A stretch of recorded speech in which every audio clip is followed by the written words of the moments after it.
மே மாதம் 25ஆம் தேதி பாஸ்கா வாரத்திலே 6வது வாரமாக கொடுக்கப்பட்டிருக்கிறது. அன்றைய நற்செய்தி 14வது அதிகாரம் 23 29 உள்ள இறை வசனங்கள்.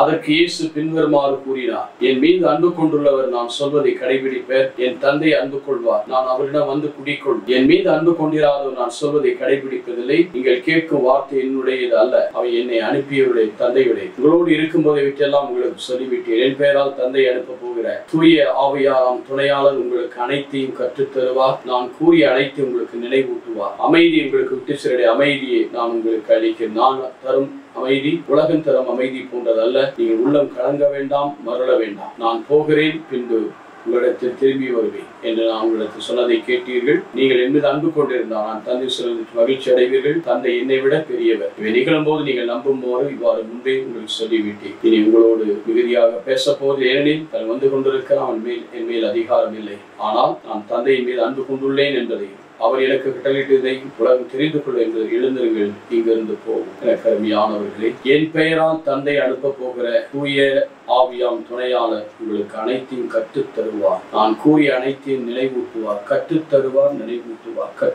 Teachers we need to be taught by the Lord. பல உண்மைகள் நமக்கு தெரியாமல் இருக்கலாம். அதான் யோவான் 16:13 சத்திய ஆவியான சகல சத்தியங்களை வெளியிடும். ஆவியான போது கற்றுவதை என்ன சொல்கிறது?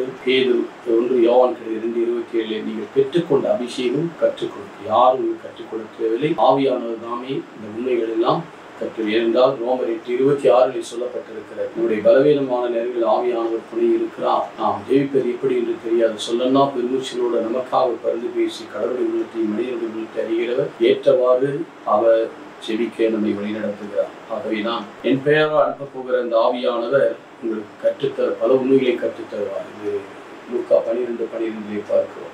நீங்கள் என்ன சொல்ல வேண்டும் என்று, என்ன சொல்லணுன்றது கூட அவர் கற்றுத்தருவார். பேசுவது நீங்கள் அல்ல. மத்திய 10:20 தந்தையின் ஆவியானவர் உங்கள் வழியாக பேசுவார். அவர் கற்றுக் கொடுக்கிறவராக இருக்கிறோம். பலவற்றை கற்றுக்கொள்ள வேண்டியவர்களாக இருக்கிறோம். ஆனால் இயேசு மத்திய 11:23 என்னிடமிருந்து கற்றுக்கொள்வோம், நானே மனத்தாட்சியும் சாந்தம் என்னுடைய முகம் மீது என்னுடைய அவரே பரிசுத்தாவின் கற்றுக்கொண்டதினாலே நமக்கு அந்த ஆசீர்வாதம். 2வது, நான் கூறிய அனைத்தையும் அவர் நினைவூட்டுவார். 4:27 நினைவூட்டது. நான் கூறிய அனைத்தையும் பலவற்றை அவர் கூறியிருக்கிறார். இயேசு நினைவுபடுத்துகிறார். பழைய ஏற்பாட்டிலிருந்து பார்க்கும்போது எல்லாவற்றையும் அவர் நினைவூட்டுகிறார். எப்படியெல்லாம் கடவுள் நம்ம மீது அன்பு செலுத்துகிறார், கடவுள் எப்படி நமக்கு பாவம் மன்னிப்பு கொடுக்கிறார், நமக்கு எவ்வாறு அவர் பாடுகள் படுகிறார், ரத்தம் சிந்துகிறார், நமக்கு எப்படியெல்லாம் விடுதலை கொடுக்கிறார் என்பதை அவர் கற்றுக் கொடுப்பது மட்டுமல்ல, அவர் நினைவூட்டுவார். சொன்னதெல்லாம் பல உண்மைகள் நமக்கு தெரியாமல் சத்திய ஆவியான சில உண்மைகளுக்கு அவர் இந்த ஆவியானவர் போது நமக்கு நினைவூட்டுவார். என்ன நினைவூட்டுவார்? நான் கூறிய அனைத்தையும்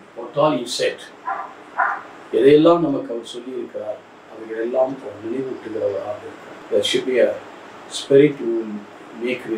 எப்படி இதை நினைவாக செய்யுங்கள் என்று திவ்யருக்கு சொன்னார், அதே போல அவர் இயேசு சொன்னதை எல்லாம் பரிசுத்த ஆவியானவர் நம்மை நினைவூட்டி ஒரு முழுமையும் ஒரு நிறைவையும் ஆசீர்வாதத்தை கொடுக்கிறார். ஒரே ஒரு உதாரணம், எரேமியா 31:35 சொல்லப்பட்ட அந்த புதிய உடன்படிக்கை செய்திருக்கிறது. அவரே கற்றுத் தருவார். பாவ மன்னிப்பு, அவர் பாவங்களை நினைவு கூறுவதில்லை. அது புதிய உடன்படிக்கை. இதை எபிரேயர் 10:27 ஆவியானவர் இவரை குறித்து என்று சொல்லுவார். அதை நினைவு கூறுகிறார். என்று சொல்லுகிறார், இதோ இஸ்ரவேலுக்கு நான் துணையாக இருப்பேன், அவர்களை என்றுமே நான் பாதுகாப்பேன். 2வது, நானே கற்றுக் கொடுத்து நானே அவருடைய பாவங்களை நினைவு கூற மாட்டேன். அவருடைய அது அப்படியே புதிய உடன்படிக்கை செய்து கொள்வேன். அவர்களுக்கு நான் அவருடைய பாவத்தை நினைவு கூற மாட்டேன் என்று சொல்லி அதை அவர் என்ன செய்ய நினைவூட்டுகிறார். ஒவ்வொரு காரியத்தை நினைவூட்டுகிறார். இப்படி வேதத்தில் இருக்கிற ஒவ்வொரு பழைய ஏற்பாட்டிலும் திருச்சட்டத்திலும் திரு பாடல்களிலும் சட்டங்களிலும் வருகிற எல்லாவற்றையும் இயேசு கிறிஸ்து நமக்கு நினைவூட்டுவார். அந்த நினைவு உண்மையிலே நம்மை ஒரு முழுமைகள் இருந்தால் மத்திய 5:17 சொன்னது போல திருச்செடி இறைவாக்கில் அழிக்க வந்தேன் நினைக்க வேண்டாம், நிறைவேற்ற வந்தேன் என்றால் அவை ஆண்டவர் இயேசு எல்லாம் நிறைவேறிட்டு என்று சொல்வதற்கு காரணம் அந்த ஆவியானவர். அதனால் என் ஆவியை உன் கையில் ஒப்படைப்பதற்கு முன்பாக அவர் சொன்ன வார்த்தை எல்லாம் நிறைவேறிற்று. அவர் எல்லாவற்றையும் நினைவு கூர்ந்து நிறைவேற்றி கடைசியில் தன் ஆவியை படைக்கிறார். இன்றைக்கு நாமும் எல்லாவற்றையும் பரிசுத்தாவினுடைய கற்றுக்கொண்டு நாம் அனைத்தையும் ஆண்டவருக்குள் நினைவு கூர்ந்து நாம் அனைத்து ஆசிரியம் பெறுவோம். இதன் வழியாக கடவுளுடைய நாமம் மகிமைக்கு செபிப்போமா. நல்ல ஆண்டவரை, நேற்றும் இன்றும் இன்றும் மாறாதவரை உடைய கிருபை உங்கள் ஆசிரியர்களுக்கு தந்தரும்.